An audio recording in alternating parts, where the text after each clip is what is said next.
E naquele momento ali, já existia essa questão da misericórdia jovem, que acho que foi Teresa, né, que falou, ou ela já deu ela deu uma profetizada ali, foi? Foi Socorro. Socorro. Então, Foi Socorro, ela sempre tem muito disso, sabe? Eu admiro muito ela, o jeito que ela fala as coisas.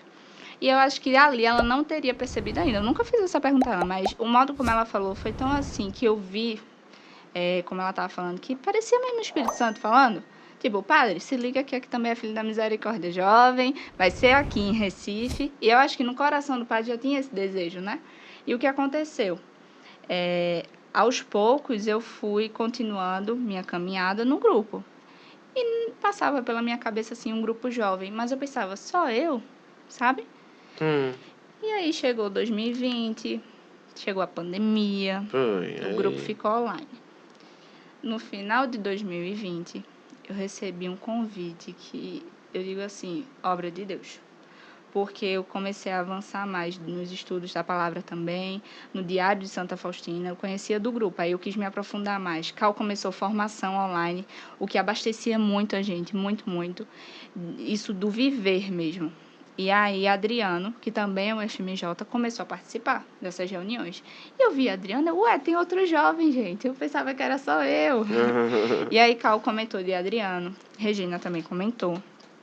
E aí aos poucos foi dando, tipo, Adriana, essa é Bia, essa é Adriana, e a gente foi, sabe aquilo lá, vai ter uma coisa diferente. Eu sentia no meu coração, e logo depois eu soube que ele também sentia no dele. Só que Adriano, ele tinha uma vivência, né, do FMJ bem antes. O Adriano, ele foi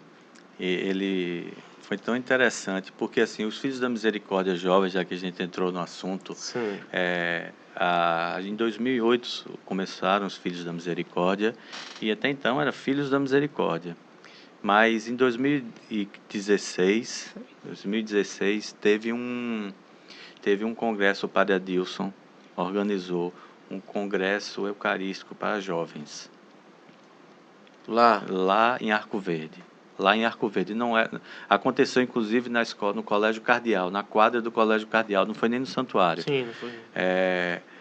E foi um evento grande, onde foram 2.000 jovens, se eu não estou enganado, foi muito grande, de escolas e tudo assim. E foi, o Padre Adilson nos ensina também, ele tem um amor por Jesus Eucarístico, e como não, né? E isso está no nosso coração também, e é um amor imenso. E aí, por isso mesmo, ele propôs o Congresso Eucarístico de jovens, com jovens, né? E aí organizou, e foi algo tão forte o que foi vivido nesse congresso, que uns jovens de Petrolina, mando um abraço para os nossos irmãos FMJ. Tem gente de Petrolina lá? Tem. A comunidade hoje tem até no exterior. Tem muita gente. Não, eu digo hoje, assim, nesse encontro foi gente, muitos jovens da região toda, inclusive, né, de Petrolina, levados também pelos Filhos da Misericórdia, que davam suporte na organização do evento, né? E inclusive também estava lá.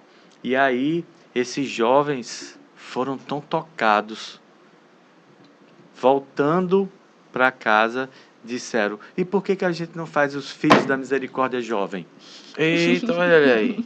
Né? Então, por quê? Porque, como eu disse, era uma comunidade do pessoal, tipo, assim, não tão jovem, né? Isso. E aí os jovens se juntaram e disseram, tocados por esse carisma, eu quero ser filho da misericórdia, mas nós vamos criar o Filho da Misericórdia jovem. E isso daí, o Padre Adilson também tem um amor imenso por jovens, ele trabalha lá já há muitos e muitos anos, não é? Hoje é como um conselheiro do Colégio Cardeal, então ele forma os jovens, era até uma das missões também, ele como pároco da cidade, conhece as famílias, conhece os jovens e tudo, e cuida, ele como era diretor da escola, conversava, dava os carões quando ele tem que dar, porque ele é brabo também, viu? Mas é um amor tão grande que eu peço que todo mundo é doido por ele.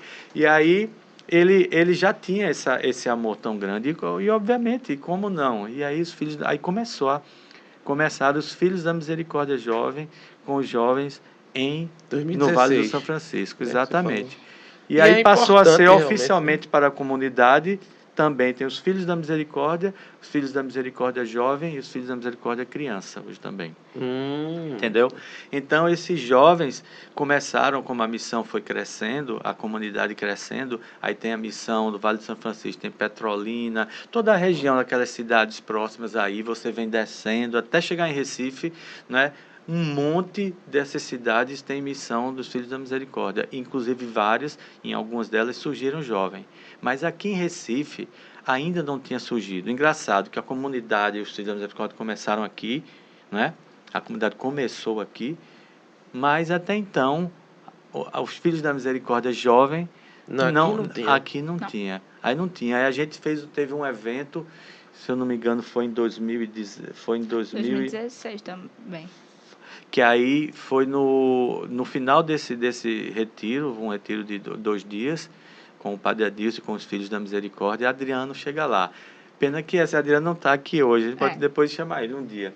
E aí Adriano chegou e de paraquedas, que foi com a Adriana, que é a mãe dele, que a gente conhece já de muito tempo, estudou comigo e tudo, e foi para o evento porque queria, inclusive, levar Adriano lá para ir conversar com o Padre Adilson, né?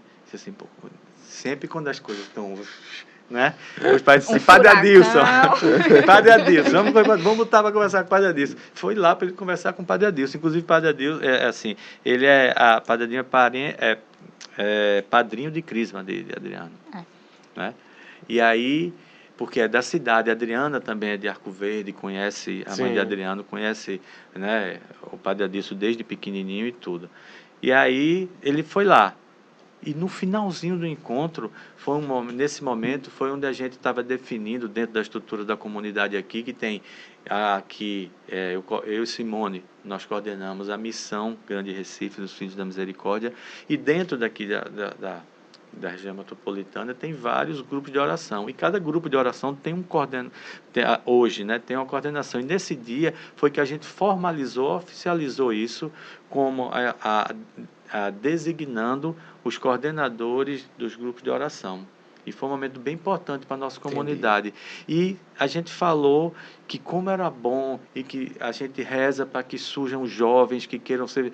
Aí Adriano conta hoje que disse assim, ele acha que foi, ele não sabe nem explicar o que foi, só sei quando ele disse, só sei dizer que quando eu estava no meio da sala, dizendo assim, a partir de hoje tem filho da Misericórdia. Foi como se ele tivesse sido impulsionado, sabe? A falar, né? Exatamente. A partir de hoje tem filho da Misericórdia jovem aqui. E aí ele disse, até hoje ele disse, eu não entendo nem como eu fiz engraçado. Isso. Muito doido. Muito doido. Foi bem espontâneo assim, né? Foi bem muito inesperado. E assim, quando ele me ligou, no final de 2020, para me chamar, eu já tinha sido preparada por causa. Adriano vai te ligar, Bia. E eu...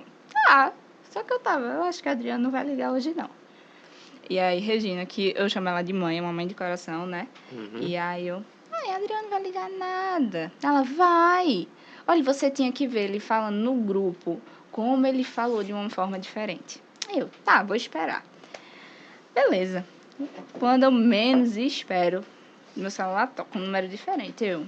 Vai que é, né? Aí eu atendi quando eu vi era Adriano. Não, ele mandou mensagem antes. Ele mandou mensagem, logo depois ligou. Eu olhei assim, eu atendi, foi isso mesmo. E aí, ele já foi falando como era o FMJ, tudinho. Que tinha ele e alguns amigos, né? Não eram todos. E a gente foi conversando muito disso, do jovem, na questão da igreja, né? Da comunidade, tudinho. E a gente teve uma troca muito legal. E o modo como ele pensava, eu também pensava. E eu pensava assim, caramba, vou ser só eu? Sabe?